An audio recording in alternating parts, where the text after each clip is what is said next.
Welcome into the Cubs Recap Podcast, a presentation of our recap channel here on YouTube and available audio only wherever you get your podcasts with my partner Gordon Wittenmeyer at GWCub on Twitter. I'm David Kaplan at the Capman on Twitter and on Instagram. All right, Gordon, let's talk about the lost weekend in Florida. I actually took some positives away from a tough weekend, losing 3 one-run games to the Marlins. You battled, you grinded, you got decent pitching Friday, Sunday. Saturday, you're in a 5-0-7 2-hole thanks to Caleb Killian. They didn't come up with the big hit in the big spot to tie or win it, but they grinded and lost a late one 7-6. What was your takeaway from the weekend? Yeah, I mean, I hate consolation prizes and, all that happy when you get swept. But they had a spot start from Killian, and it went poorly, and they battled back. Wisdom is continuing to hit home runs, right? Patrick Wisdom tied Soriano's franchise record for April with 10 home runs. You got another great start from Justin Steele, even though that didn't turn into a win. They've always had trouble playing in Miami for whatever reason, whether they're good or Miami's terrible or anything in between. So it could be worse. Could be worse. I mean, look where I am. I mean, you could be the home team in this park. And by the way, anybody that doesn't know what team I'm talking about, the White Sox, they beat the best team in baseball on Sunday. They won a game over the weekend, and they're in way worse shape than the Cubs. So in that regard, I will walk away on the north side of town, and anybody who's a fan of that team ought to feel better about where they stand coming out of April and even the weekend than what we saw from the White Sox, for sure. Okay, so let's talk about where the Cubs are with 1 full month of play in the books. I think they're better, much better offensively than people thought they might be. Starting pitching has been pretty damn good. Bullpen's had its share of hiccups. They don't have a closer. There is a guy pitching in the American League Central who I would go right now.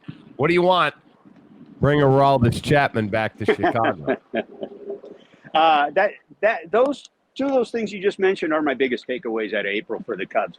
The lineup is a lot better than I thought it was going to be. I didn't think it was going to be terrible necessarily. I didn't think it was going to be very good. I didn't think it was going to be among the better teams in the league. It's been very consistently productive. I also thought the bullpen would be a little bit better.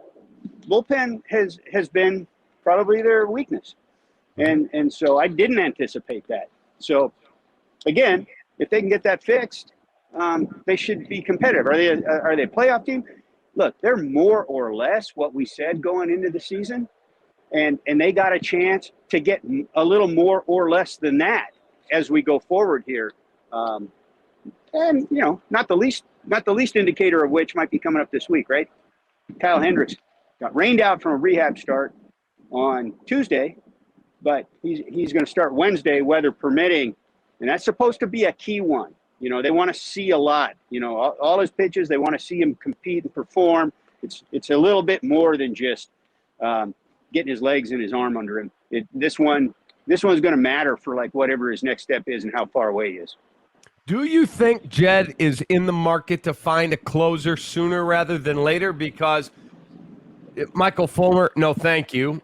Boxberger, not quite sure I feel comfortable if games really matter with him getting the ball to lock down the last 3 outs. I'm talking about Chapman because he's back to 102 mile an hour velocity. He wanted to pitch in a closer's role, so he signed for less money with Kansas City than being a setup guy on another team. And now the Cubs are better than we thought. Do you think Jed's pondering anything in the back end of the bullpen? Just to be doing your job and doing your due diligence, you got to be making a phone call to see what's going on over there. They're going to shop him. They're going to trade him. I don't think there's any doubt. And if he's pitching like this, he could be a top-of-the-market bullpen arm. And we've seen how bullpen arms have moved and what they've commanded in recent trade deadline activities. And with more teams making the playoffs these days, that market could get even stronger. The bigger question is Kansas City ready to move on something like that this early? I think the Cubs ought to make the phone call. I don't think it'll happen anytime soon. You'd have to really overpay to make it happen right now. And I don't think Jed is, by nature, that aggressive anyway. I mean, it's still, May 2nd, May 2nd, 3rd. There's a long way to go before you even have to make that decision. So, no, I don't think it's something that happens. But you might as well make the phone call and just say, hey, look, when the time comes, keep us in mind. What are you looking for? And being prepared for that move. In terms of looking at the everyday lineup, perfect world for you, who's at first base? Is Mervis in play to be brought up sooner rather than later? Is Eric Hosmer in danger of getting released? Look, if Mervis is ready, then he should be here. If he's not ready, you have to resist that temptation. So, first of all, we've just hit the first benchmark in the season for when you legitimately make evaluations. The sample size isn't that small anymore. We're a month in. A lot of teams started reevaluating. The Cubs are right there on that brink. They're plus 500, and they were 5 games over just several days ago. So, you look now to what kind of moves can you make internally to make your club better. I think Jed Hoyer spoke over the weekend with the reporters who were on that trip and said Mervis is one of the players in discussions. And like every day they talk about him and some of the other players like Christopher Morel. So Mervis has done the job. Mervis is going to get his chance if he stays healthy and keeps this up. And now I think Eric Hosmer's on the clock, whether that's on the clock as in when the homestand starts in just a couple of days, or whether that's on the clock a week from now, 2 weeks from now, at the end of the month.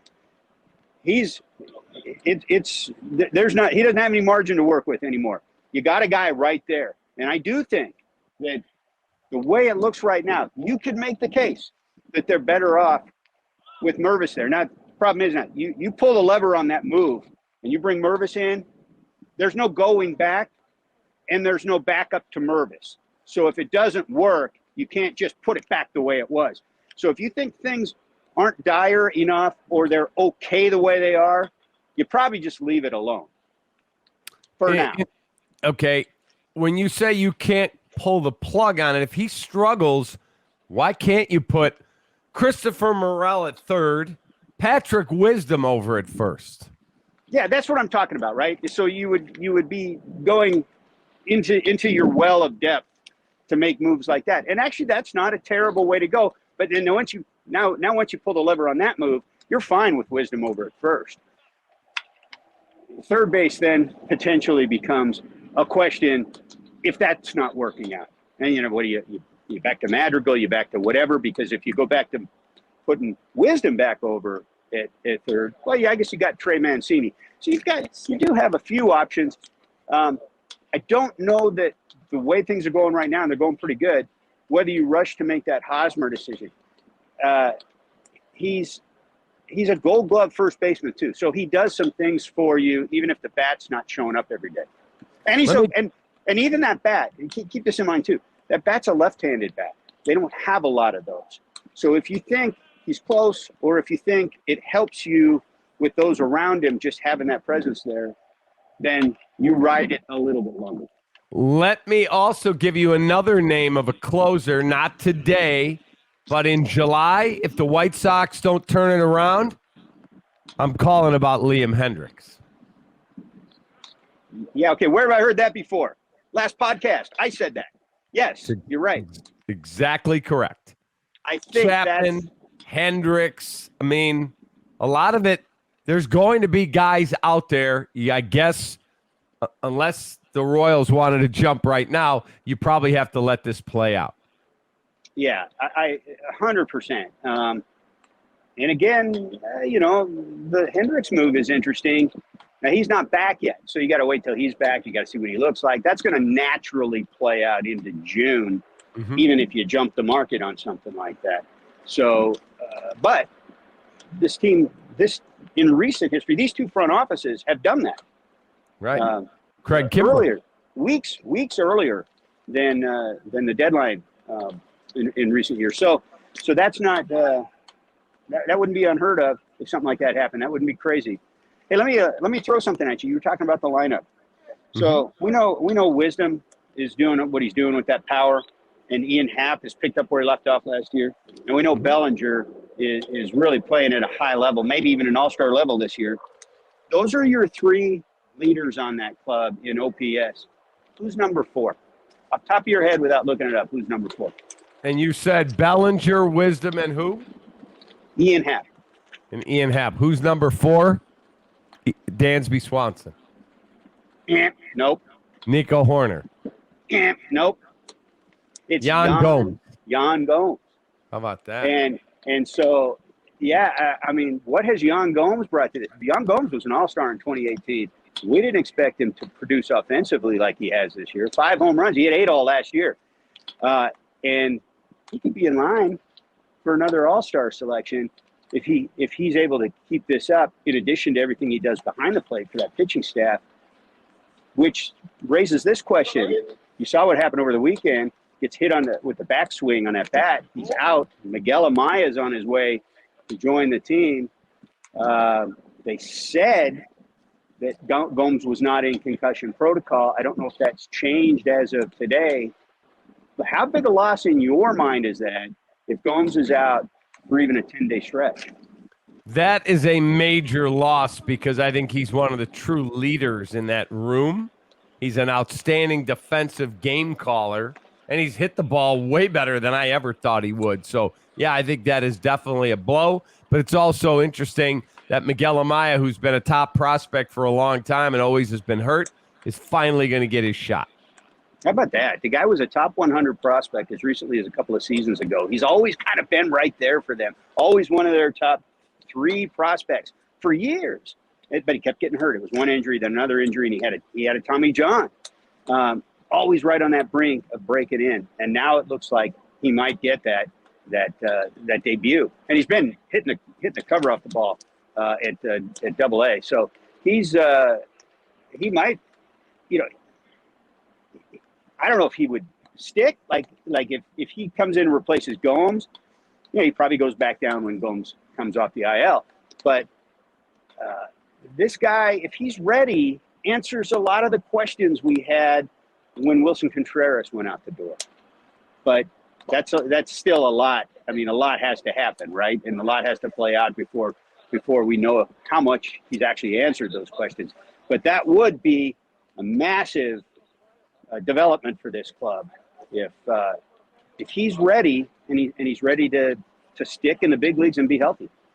I will tell you this, Justin Steele is the best starting pitcher in the city of Chicago, and that includes Dylan Cease. Agree or disagree? I'm not going to say you're wrong. We could sit.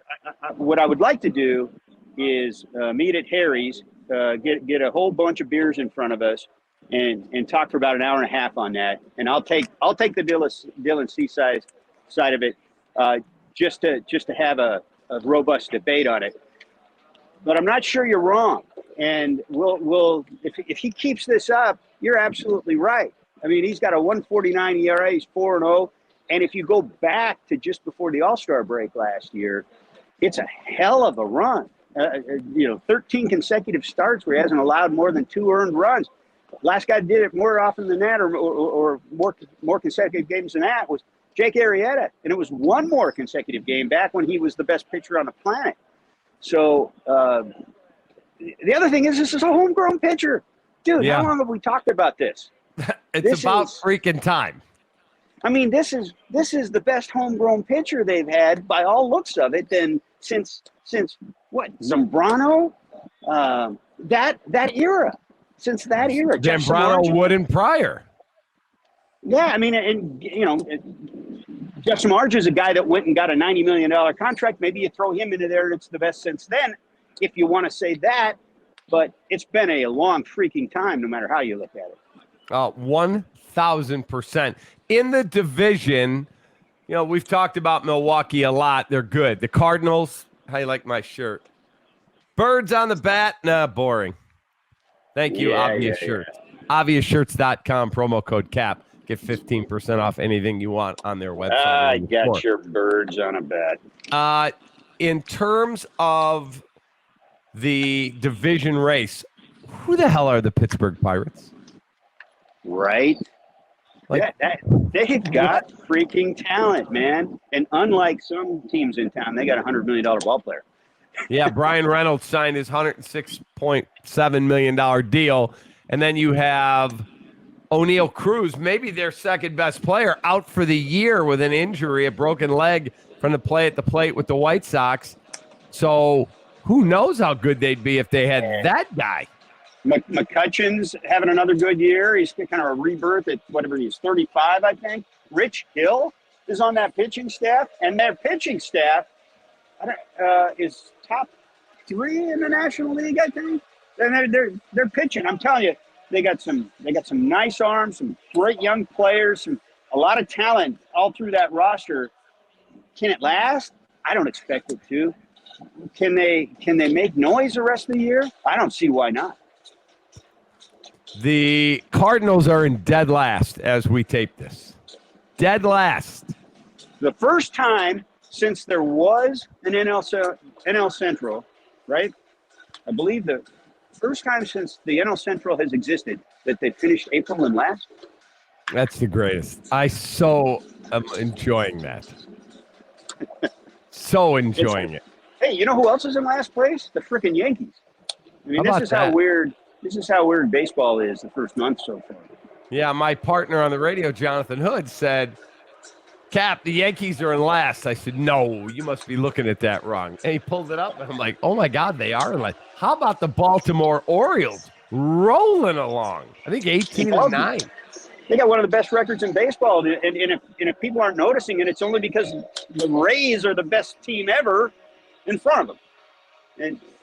But they're like, last I looked, I mean, they were 18-9 coming out of April. They're hitting, they're running the bases, they're catching everything that's hit their way, and they got a good young pitcher, Grayson Rodriguez, who has made a couple of really nice starts and looks like he's getting settled as an established big league starter. Man, watch out for the Orioles. Did you see the Dansby Swanson dive into second, cuts above his eye? Aramis Ramirez, sorry, buddy, would have been on the injured list for a month with cut eye. On now. What a cheap shot. Says, throw a Band-Aid on it. Let's go. And then he hit a home run. What kind of gratuitous cheap shot is that? Yeah, all credit to Dansby, but you're going to take a shot at Aramis Ramirez? Oh, man, that guy was softer than Sharman. Oh, Jesus. He played however many, 145, 150 games every year. He consistently led him in RBIs, up and among the team leaders in home runs. He was the one guy on that team who you would want at the plate with a runner in scoring position and the game on the line in the ninth. I don't know. People, Cap, I don't understand your crowd on that just has all these problems with that guy. I love the guy. I thought he was a great player for that team. I thought when it mattered, he was there. It's all I expect out of my guys if they're on my team. I had no problem with it. He was a wonderful power hitter. He also could not play through injury and had plenty of issues. Go back and look at his numbers, man, and compare him with some of the other players nowadays. There's a reason Jed and Theo never, ever tried to extend him. Never. Yeah, because they came in. He was a free agent when they came in, and they had no effing money. They really didn't have a choice. They wouldn't have signed him if he said, I'll play for free. They didn't want him back. Well, it's a moot point because they couldn't have done it if they wanted to. So I loved Dansby being a hockey player. Loved it. Loved it. All right, so as we tape this, they get game 2 with the Washington Nationals on Tuesday night. They get them Wednesday. They get them Thursday. And then the Marlins roll back into town on Friday. What do you expect out of the Cubs over the next week? Well, they better take one of these next 2 from the Nats just to get home with that series win. Because if they don't, it'll be just an utter colossal failure of a road trip. And that's after we said we're okay with the sweep in Miami under the circumstances. But those circumstances better include a Nationals series win. You get home and you got to make some hay on the homestand. now's the time. The schedules. Marlins aren't a terrible team, right? But they're one of the softer spots on their schedule. I mean, you got to start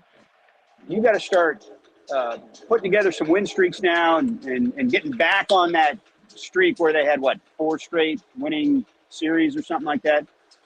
You got to follow up your 14 and 13 April with maybe 15, 16 wins in May to keep this thing going. They got a chance to. I love that. The idea that Hendricks is coming back is a huge part of that. So 3 more with the Nationals, 3 more, and then 3 with the Marlins starting Friday in the pitching matchup Friday at 1:20. Cabrera against Steele. That's a good one. Nice. I like that a lot. Yeah, it'll this will be a fun homestand. This is the time of year too when you might expect people to start getting a little more excited. Hopefully the weather warms up. I mean, it's not too warm out here right now, but hopefully by the end of the week the weather's a little warmer and it starts feeling more like baseball season. Maybe the fans come out and this good start starts paying off with some electricity and excitement as we get in toward the summer months. Last thing, tell David Ross next time you see him, loved that he went for it in the, I believe, 6th inning on Sunday against the Marlins. He brought Nick Madrigal up as a pinch hitter. Miami changed pitchers. He took Madrigal down and went to Edwin Rios with the bases loaded. It didn't work. I love a manager not afraid I can't burn 2 hitters. This is my shot. We need to score here. They didn't. I like that he was aggressive. Yeah, I do too. I don't see him as a guy that would hesitate to do that because he's got his game plan. This is who I want against this pitcher. This is who I want against that pitcher. I'll say this too. We got upset on the last homestand when he let Madrigal hit, and there was a hitter available. Hap was available on the bench. Correct, and he had given him the day off, and the day off meant the day off. If you need a base hit, it's not a bad idea to have Madrigal up there, right against a right-hander or a left-hander. He's a contact guy. Right. He also hits base hits. He gets a lot of base hits. All right, if you could revise your really awful take at the start of the year that the Cubs would not be over 77.5 wins, what do you have for him now, having watched a month of baseball? Look, I'm not going to be one of those guys that jumps on a 4-week bandwagon. They're right about in that range. I'm just going to stick with it. They're going to get in the 80s, Gordon. They might. I'm sticking to what I said. All right. By the way, I will be out of the country for a few days. Gordon, starting on Saturday, will be doing the recap of the Cubs games. I can't wait to watch those. That's a must listen. You got to be watching that one. That's it. Hey, I'm Gordon Whitmire with the recap of the Cubs win. Take that. Yeah, I can't wait. Hey, man, have a great rest of your day out there at Guaranteed Rate. You and the small crowd that I expect will be out there. They're mad right now. I think they're already here. Wow. Hey, have a great day. All right, you too, man. That's my guy, Gordon Whitmire. Again, he'll be all over the Cubs recaps, and he'll have an interview for you on the podcast next week. I'm David Kaplan. This has been a presentation of our recap channel here on YouTube. Please hit that subscribe button, and please hit the bell for notifications so you know anytime we publish. Fly the W. Take that.